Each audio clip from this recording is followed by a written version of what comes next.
Wildling Press presents How Do I Book?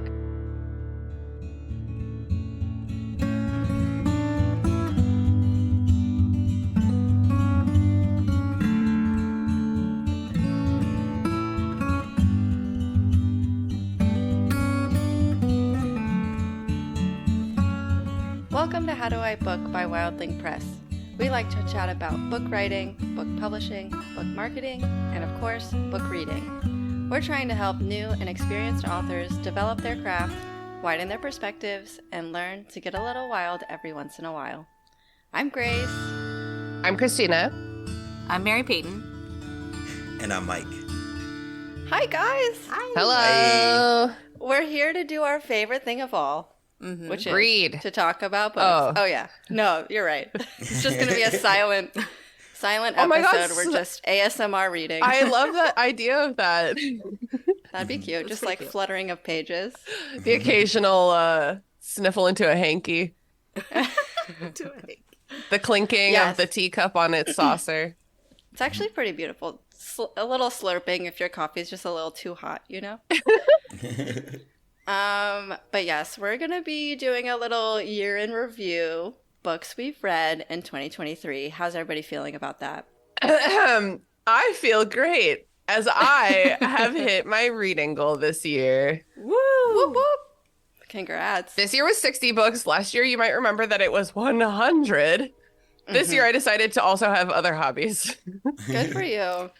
This time last year, Christina, you were sweating it a little bit. Yeah. Obviously, we're not recording this like on Christmas Eve. So we record these early. And last year, I had not yet hit my goal when we recorded. And I was like, oh, yeah, I really hit that goal, guys.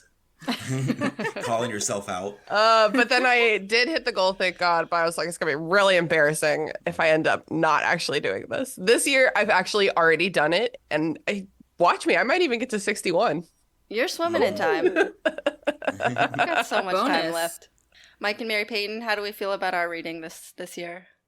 I feel good because I really sort of this year let go of having a goal, and that was right for me this year to just like truly enjoy it. And Well, you've read some really excellent books. Yeah, I really feel like I read the cream of the crop this year. So Yeah. I've been so Yeah. excited for this episode. Quality over quantity. Totally. And then if you have neither, you're Michael. I'm just kidding. Yeah, no, it's fine. I was waiting to go last. What a good segue. I'm like the flunky of the group this year. I've been in a big book reading slump, but it could be a whole nother episode about psychology or something. But the past year I've been so stuck on shows and books that I've already visited. Like I've been in my comfort show and books phase. So any book that I started this year that was new, I didn't finish it, and it wasn't the book, it was me. Yeah. So like this It's not year, you, it's me. right, so I had to use that line on my books. It's okay. I'm sure So- they took it just fine. My TBR pile has gotten huge. I continue to buy books all year long. I as know. did. And then last time I saw you, you were like, here, I bought this book. I'm not going to read it anytime soon. And I was like, all right. I pick out books that I think y'all will like too, just in case I don't We get love to it. that, I can though. pass the book on. It is That's a good friend. our love language, I think, Yeah. is like book recommendations. But yeah, I legit I got through 2 books this year, and I've already read them both in past years. But isn't that more, correct me if I'm wrong, is that more than last year? I think it's on target. I've had a really dry 2 years. But that's good. You know, like Yeah. like some years are for maintaining. Some years are for pushing. This is Right. was not your year for pushing. It was your year to maintain. But I wanted to be part of today's podcast recording because I want to hear all the book recs, because I'm going to try to get out of my slump next year, and I've been Googling ways to do it, and I already knew all the answers, but We're gonna start having reading parties. I swear to God, Michael. okay. That would be great. And if you try to talk to me, I'm gonna say shut up. I will guarantee that you need to take my phone away from me at the beginning of the party. Yes, we can put our phones like somewhere else. I'll lock them up somewhere. Yeah. Yeah. I just watched another silly Christmas. Before we started recording, we were talking about Hallmark movies, but I watched one where Melissa Joan Hart kidnapped a boy to take him home to the families for Christmas. And then the family was doing this crazy thing where they all locked themselves in a cabin and locked up their phones. Mario Lopez could not tell anyone that he had been kidnapped by Melissa Joan Hart. It sounds like a horror movie. I know. And there's like, like shenanigans, Danny Elfman music in the background the whole time. Because it's just whittle Melissa Joan Hart. Right. Anyway, so we can do that, Michael, to get you reading. I think that's a good idea. Minus the kidnapping. No, that's required, actually. Okay. All right, guys. So I guess we can just go round the circle. Christina, I know you read 60 books. I don't know if you want to just do the top ones or something, but what, you don't want me to list all 60? You don't want me to just rapid fire real quick? You don't want me to tell you about how I reread the Da Vinci Code last January? I actually would love to hear about that. Do you want to start? Hey man, I know some people have feelings about Dan Brown, and my smart friends will say it's books written for dumb people to feel smart, and I'm here to say, boy, these books do make me feel smart. I feel like that's relatable. I love like a stupid action adventure, so.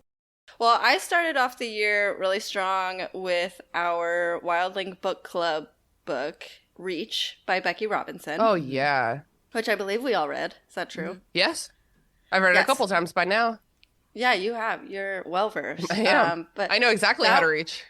You do. But yeah, Becky Robinson is such a talented and smart lady. And she's been on our podcast. She's a friend of the podcast. She actually joined our book club when we did it, and that was really awesome. But yeah, Reach is a great book. It offers you information about how to reach your target audience and get your book into the hands of readers. It is really cool when what the book does is straight in the title.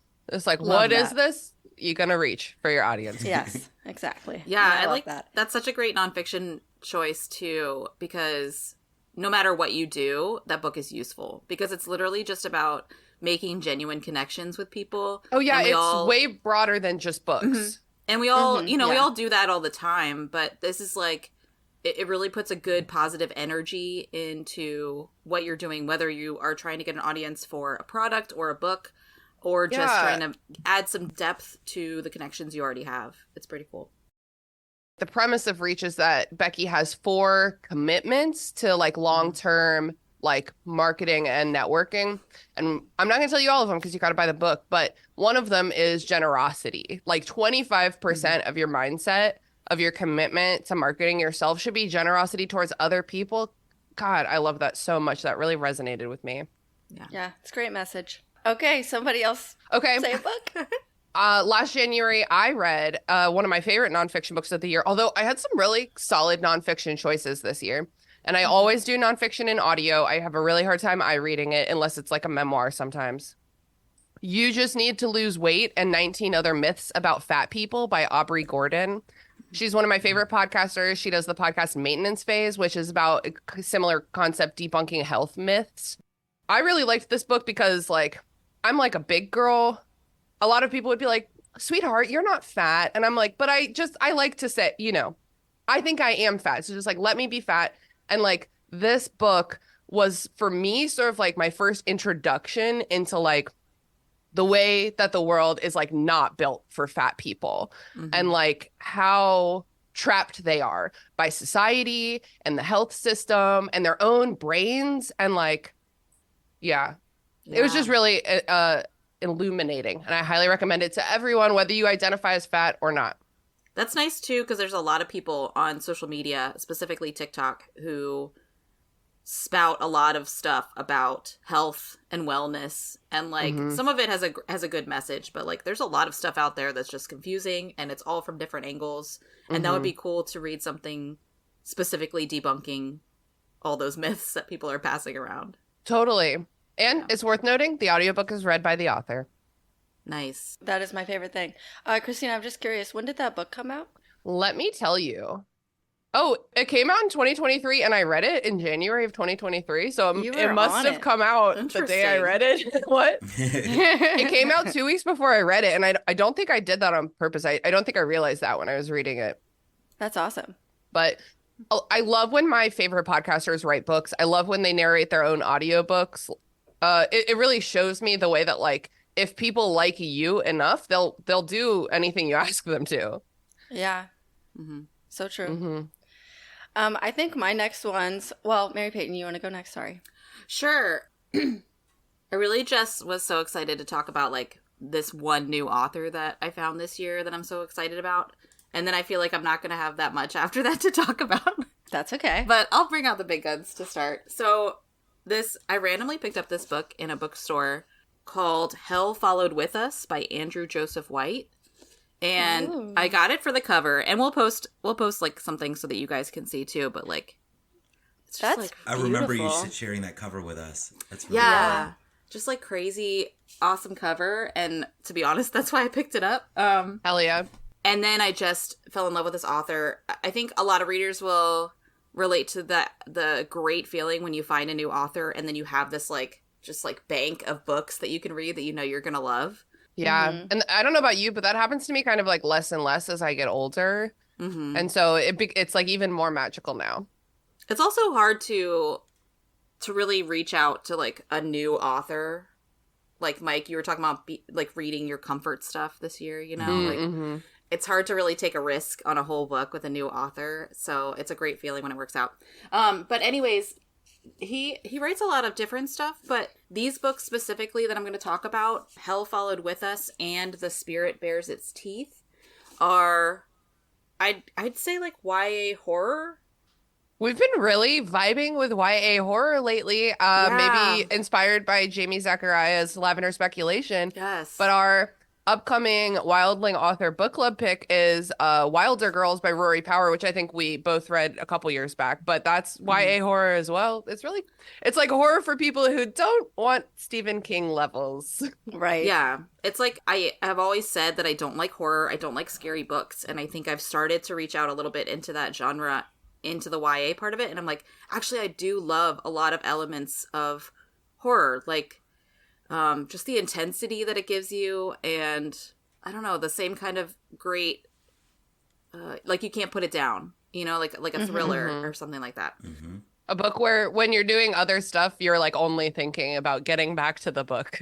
Yes. What a good feeling. These books are definitely like that feeling. But Mary Payne, just knowing you and like your personality and stuff, I feel like YA horror is exactly your genre. Yeah. So I'm glad you're not resisting it. Yeah, I think I'm figuring that out. Yeah, I'm figuring that out.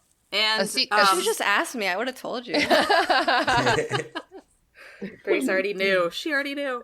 But yeah, I highly recommend these books. They also feature trans main characters. Hell yeah. And there is a lot of like body horror in it. So, and there are trigger warnings for both of these books, which is great. So make sure you read that first. But like they're both based in like one is a post-apocalyptic kind of world, and then one is like Victorian era.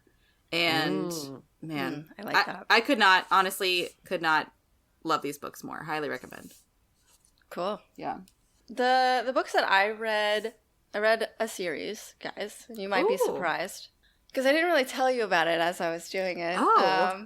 But I was, let's say, inspired. It's Twilight, right? Oh my God. I knew you loved Twilight. You knew it the whole time. I was inspired to start this series by an edit I was working on, Blood and Brujeria. Oh, yeah. Which is in the same kind of fantasy romance genre as the series, A Court of Thorns and Roses. Oh my God, you read the fairy porn. You read the fairy porn. I didn't know you were reading those. I did. I read, okay. Well, the wild thing is I listened to them, which is always a little bit, hits a little different. Oh my God. While you're at work too, right? I know. So spicy. Our author, C.K. Fullerton, would reference the series a lot, like in our meetings, and it's obviously become such a touchstone in the genre. Yeah. I felt like as I was editing through this like blind spot, having not read the books. So I did. Wow. And it actually, I mean, I get it. You know what I mean? Like, I get it. Okay. I understand. There's so much plot, which I was surprised by. I was like, what? Did you find that? Because I have a really hard time listening to fantasy. Did you find that you had an okay time following it? It was hard. I agree that like fantasy books in general are hard to just listen to because there's so many characters and it's like how do you spell that name? Yeah. Yes. It was a little bit hard, but because so much of my reading I am listening to books these days way more than I have previously, that I've just had to push through that and like train myself to be able to do it. So that's cool. I think that and I thought it was a really fun series. I think that Sarah J. Maas is just the queen of the genre now. So I have the first book on my shelf, so I'll let you know when I get to it. Well, my baby brother was reading it in my house, and he had to excuse himself from like hanging out for like 3 hours. When I say baby brother, he's like 25. And he just came down silently and put it silently in my hand and was like, "Let me know when you've read it." And I still haven't. Sorry, Ryan. Yeah, I think you'll like it. I mean, it is extremely hetero, which, nobody's perfect, I guess, but but no, I mean, I thought it was really fun. And I mean, I listened to all of them, so it's not like I just listened to the first one and stopped. Okay, like, so the cohesive I was plot. invested. Yeah. What is that other series that she got so famous for before? Throne of Glass. Throne of Glass. Did any of you read those? Yeah, I did. I did too, back when they were first coming out. Yeah, they were really fun. I liked them a lot. They were fun. Yeah, I do wonder if I'd like them less now. Yeah. Because of all the hetero-ness. Right. But she does do a great job of building the world through the series. So it's like, it definitely makes sense why people can't stop after the first book. She does an excellent job of building the tension through the whole thing. Mm-hmm. Yeah. That's good.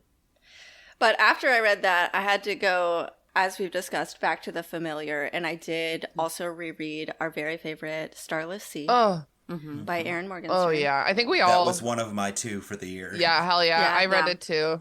I'm looking at my list. It took me so long to finish it that I just have no idea when I finished it. I feel like it should count that I reread one part of that, the party scene, like 4 times. Oh, yeah. Yes, God. Oh my God. I'd finish it and I'd just go back like 10, 12 pages and I'd read it again. I love that scene. So horny for a hot man whispering stories in my ear. You have no idea. But it has to be, we call this the Steve Buscemi test when we watch movies, where it's like some hot guy, this character I fan cast as Colin Farrell. Colin Farrell comes up behind you in a dark room and whispers sweet nothings in your ear. Hot. The test is, if Steve Buscemi does that, is it still hot? The answer, I think, is no.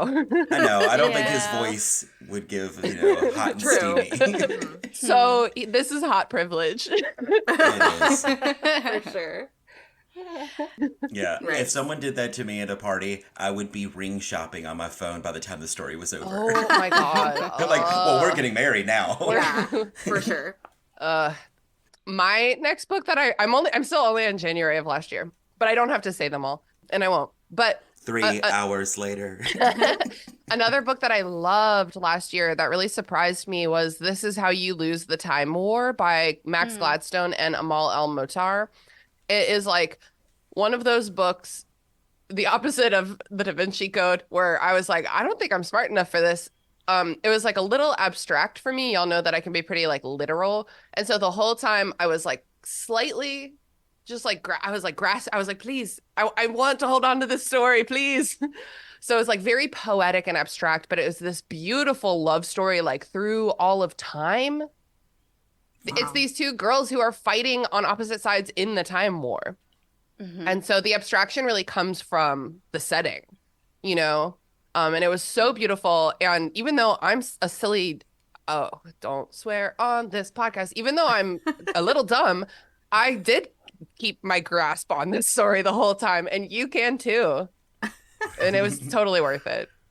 That sounds awesome. Nice. I want to read that one. It does. It was beautiful. Yeah. Okay, let's see. What else do we have? I mean, I definitely read like a few craft books. I read, well, we all read for the book club Steering the Craft by Ursula K. Le Guin. I also read Intuitive Editing by Tiffany Yates Martin. Oh yeah, I'm really excited to read that one. Yeah, that one was really good. That one was mostly about like how to self-edit. So I definitely recommend that to authors specifically, because it's like, how do you edit your whole book before you start querying and stuff like that. It's hard. Mm-hmm. I read Story Structure, The Key to Successful Fiction by William Bernhardt. We also read Save the Cat. That was recent.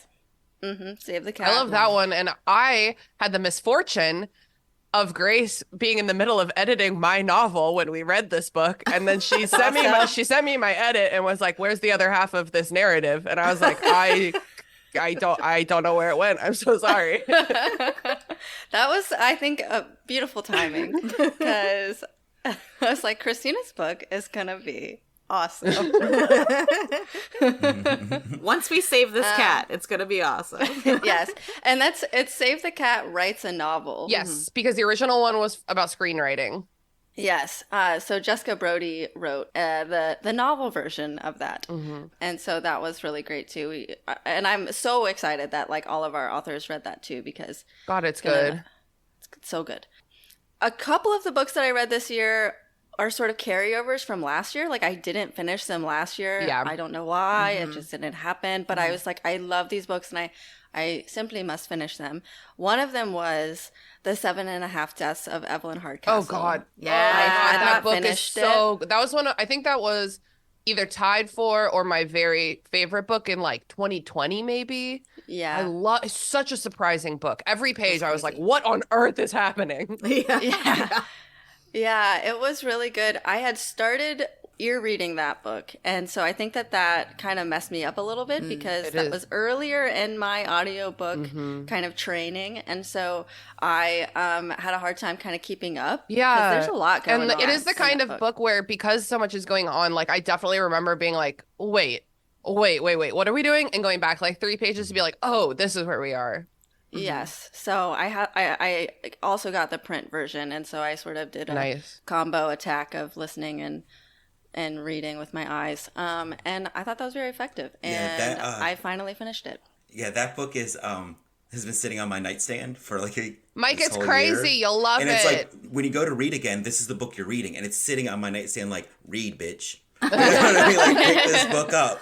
Yeah, like, so, like, you know, by now, we have read hundreds and hundreds and hundreds of books in our lives. And every year I become like less easily surprised by books. Yes. And this one, every single page, I was not only surprised, but shocked and confused.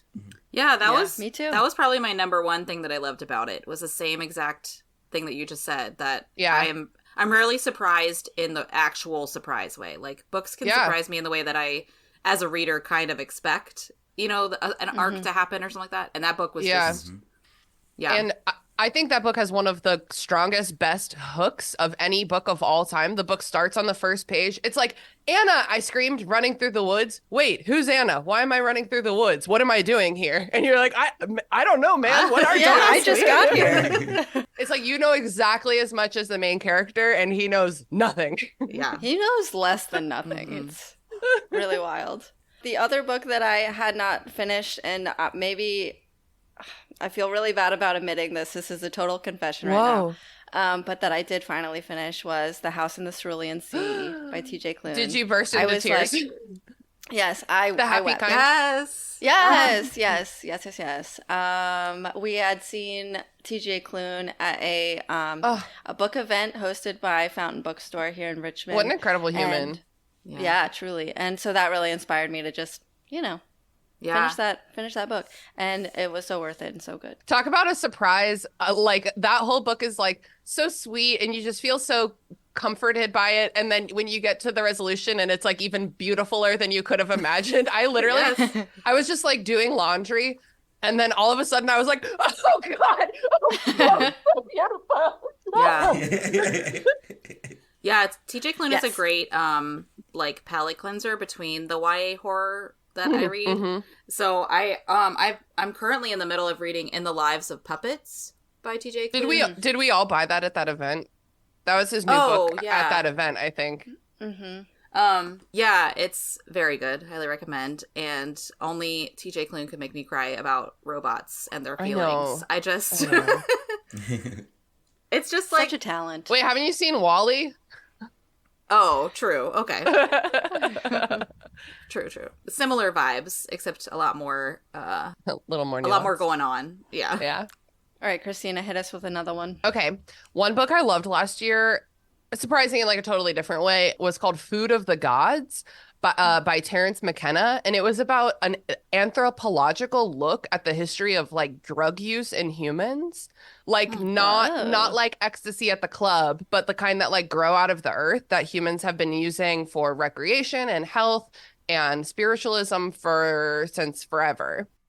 So it's very, very, very illuminating, talking about how naturally existing like drugs have maybe even like changed like the human consciousness over the years. Wow. So it definitely, this man, Terrence McKenna, is like big hippie energy. I love him. So if you like aren't out here for like a little bit of like scientific speculation, maybe not for you, but I found it to be extremely cool. Interesting topic. My favorite books of the year, and I'm cheating because you might have noticed I said books because it was a series and I like blasted through them. So I have no idea what happens in each book, you know? Yeah, but it was blurry. it was the Three Dark Crowns series by Kendari Blake.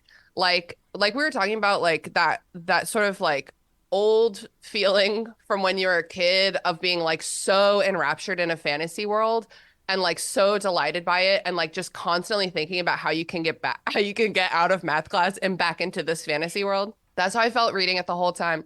I've been calling it like feminist Game of Thrones because it's like very much like a fight for the throne, but all of the characters are women. The men are accessories. They don't even like, it's like these queens fighting for the throne. The kings don't even get to be kings. They're called king consorts. Like they're not no question as to who's in power here. So it's extremely fierce, extremely cool. I think it's YA, but like it does not hold its punches. There's murder. You're gonna see some murder. Yeah. How many books are in the series? There's 4 books in the main series. It's Three Dark Crowns. Oh God, I maybe could have. The titles confused me. One Dark Throne, 4 Dark Rain, 2 Dark Rains, and then 5 Dark Fates. And then I've also read there's 2 like novellas. I mean, it's in like one book, but it's 2 novellas that come after it called The Queens of Fenburn that I also read. It's like 200 pages for the both of them. Wow. So that's how you know I really liked it, is because I went seeking the additional. I don't think I've ever been like, let me read that novella that she wrote after. Right. Yeah. But I did. I was like, tell me more. Couldn't get enough. Yeah. That's great. I kind of rounded out the year with a couple banned books. Yes. I somehow missed the train years and years ago when The Hate You Give by Angie Thomas came out. Oh my God. God, what a beautiful, terrible book. Truly. Yeah. Another one that made me weep. Yeah. Yeah. God, I love that book. That main character, I don't remember her name, but I just want to wrap her up and feed her cookies. Like, I just want her to be safe and happy. I know. Me too. Protect her at all costs. Yeah, I loved that book. I laughed, I cried. Hard read, but obviously like super necessary and worth it. So if you, like me, didn't read that book when it was all the craze, it is still all the craze, and you should read it. And then I also just finished last week Out of Darkness by Ashley Hope Perez. Grace, what did you think? Oh my God. It wrecked me. I was going to ask you, it wrecked you. Yeah. Good books should destroy you. It did. I was destroyed. Man, that was a good one. It was so good. I can't even really explain it in a way that will make sense. Yeah. It's just the way that it starts. Another book with a very compelling hook. Kind of starts out. You know that a school has exploded. God. So that's how. That's the opening image, if you will. A hook. The best hook. Yeah, God. And then you kind of go back, and it's like, how do we get here? But I love that. I thought that the finale was gonna just be that. I thought it was gonna be that moment, and I guess it kind of was. But it definitely, there's a lot that happens after that. Yeah. So, yep, I loved it, but I also it made me so sad. But it was beautiful though. So thank you for that recommendation, Mary Payne. No problem. It was so good. I swallowed that book whole. Like, just absolutely ate that up. So, hell yeah. And I also happened to find it in a little free library. So that's like, I love that. That's the best.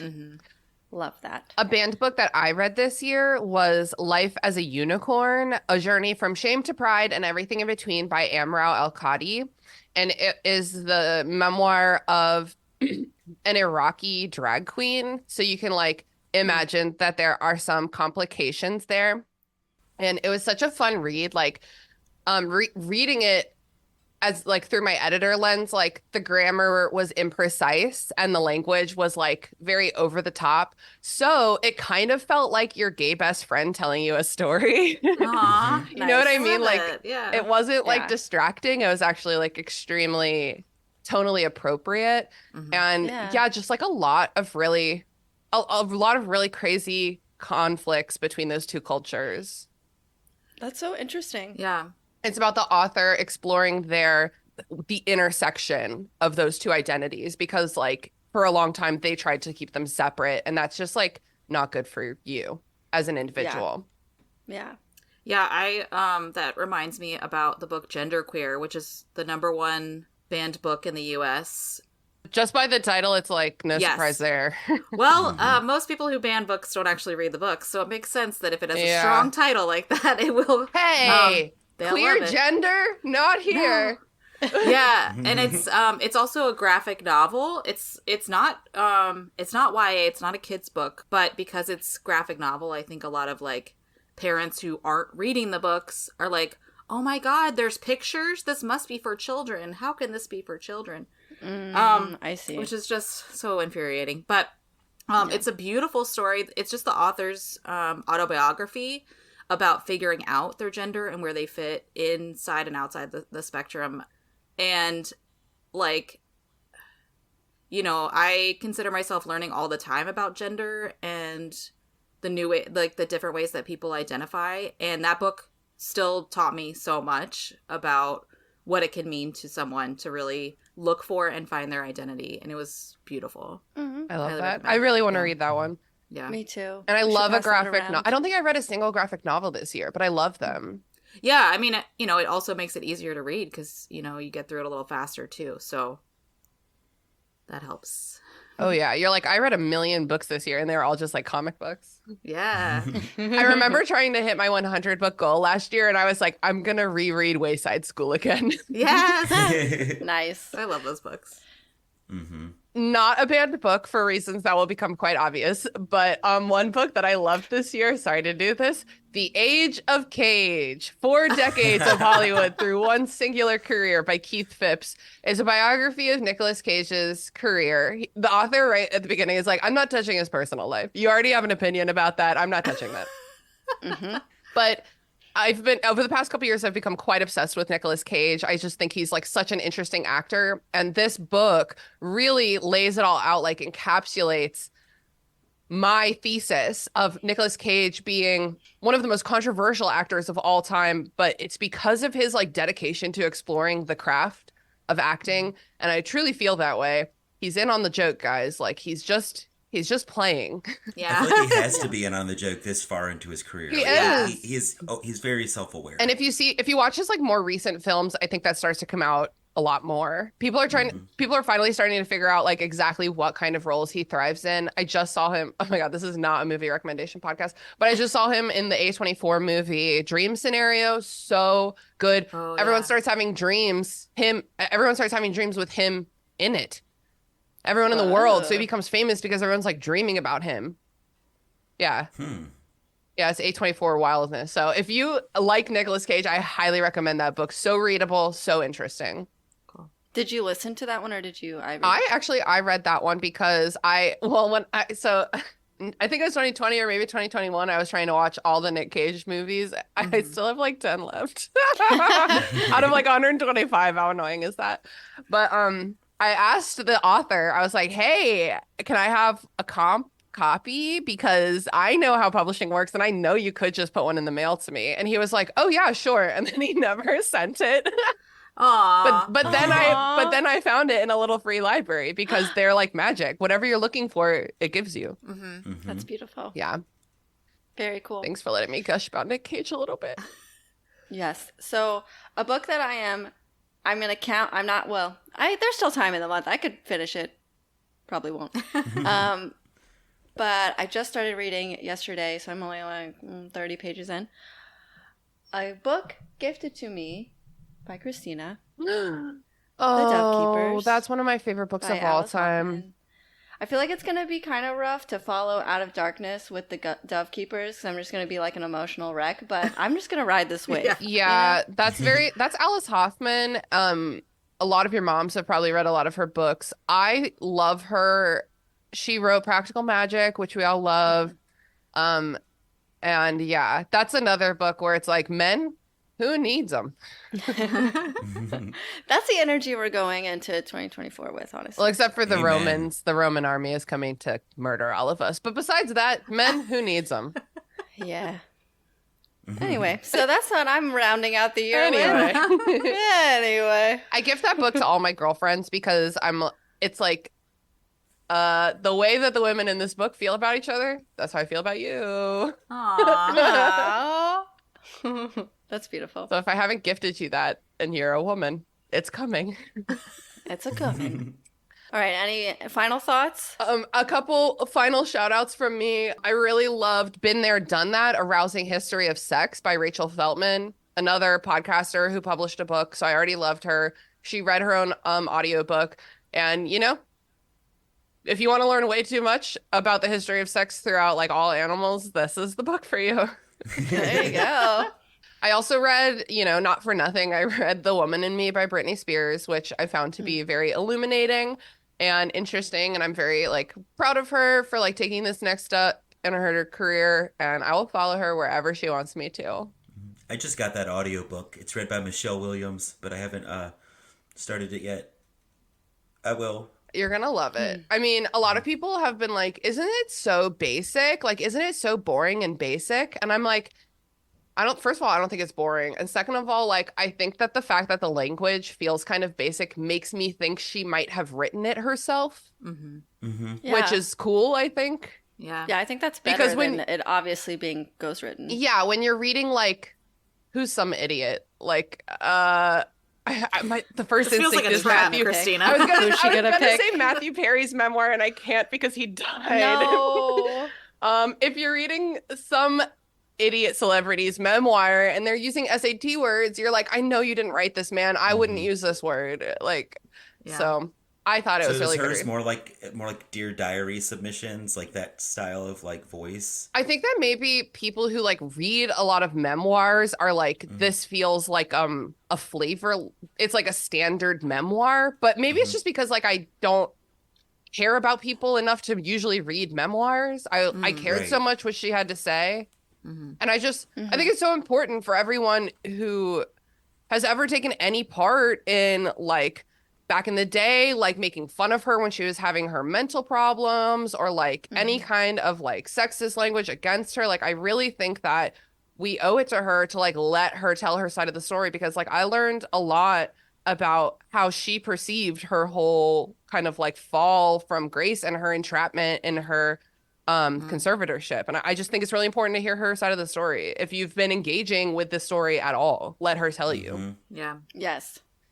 And my last book that I'm going to recommend this year, LOL, it was called Raw Dog: The Naked Truth About Hot Dogs by Jamie Loftus. What? And I know what you're thinking. There's only one. No, you don't. Now she does. There's only one chapter where she goes into too much detail about how hot dogs get made, and she gives you so much warning to skip that. It's really about this one woman driving across the country to sample hot dogs, like crappy hot dogs. Oh my God, Grace, she has a chapter about, what's it called? Texas Tavern in Roanoke. Yeah. Really? Yeah. I'm famous. I was waiting for her to come to City Dog in Richmond, and then I Yeah. guess she couldn't mention every little stop. But it's this one girl traveling across the country during the pandemic with slowly breaking up with her boyfriend and eating so many hot dogs. You know, I can get behind that. I think that's Honestly, the American story, you know, right there. It's such an American story. Like, she did this of her own volition. She's a funny podcaster that I love, again. And it's like a look at the story of America through this journey. And That's I promise It's just that one chapter that'll make you feel sick. The rest of it is very much like self. She's like, I had 10 hot dogs in my tummy and I was ready to party. And you're like, ugh. Oh. Things I've never said. So I highly recommend that one if you are interested in hot dogs. I'll let y'all guess what my least favorite food is. Pizza. Is it hot dogs?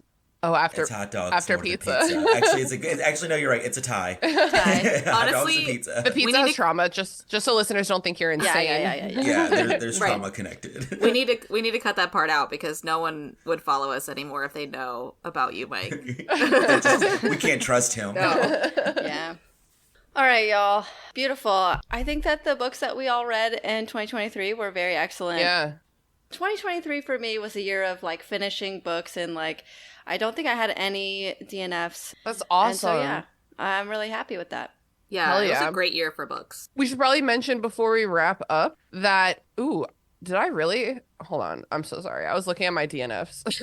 I'm like, did I DNF this many? I did. Oh, I DNF'd like 5 books this year. That's fine. That's okay. We should probably mention that this is going to be How Do I Book's last episode for a while. We're going on a hiatus. I think that we all really love this podcast and have like excitement about bringing it back sometime. But hey man, if you don't make podcasts, let me tell you, it takes time. Yeah, we need a nap, like collectively, mentally, spiritually. Time is not a currency that we like all have in excess right now. Mm-hmm. So we're going on hiatus. We hope to bring it back. We love this podcast and we've heard a lot from listeners about how it brings them value. And we hope that there's like enough content out there already for y'all to be able to pull some value from it. And if there's any subject matter that you wish we had explored further, or if there's like any lingering questions where you were like, oh, I really hoped they would answer this next season, feel free to reach out to us at Wildling Press. You can DM us, hello@wildlingpress.com. Get lost in Mike's sea of his inbox. He'll forward it to me. Yes. But like definitely just reach out if you have any like questions or concerns about this. But yeah, for the time being, it's just for like our mental health as individuals and kind of like the health of the company to prioritize elsewhere. Mm-hmm. It's not you, sweetie. Mommy and daddy just need to spend some time thinking about our priorities. I'm feeling triggered. We love you very much. We do. Yeah. We love you no matter what. Yeah. So thanks to everyone who's been listening so far. We don't have a plan for coming back, except for that our plan is to really, hopefully, someday bring this back. Yeah. Yes. For sure. But in the end, this leaves us more time to create more awesome books for y'all to be reading from Wildling Press and to read better books next year. And that's how you book. This episode was produced and edited by me, Grace Ball. Our logo was designed by Michael Hardison. Our theme music was produced by Jason Hilton at Negative Selections on Instagram. Please check the show notes for a link to the books mentioned on this episode. Visit us online at Wildling Press on social media or at wildlingpress.com.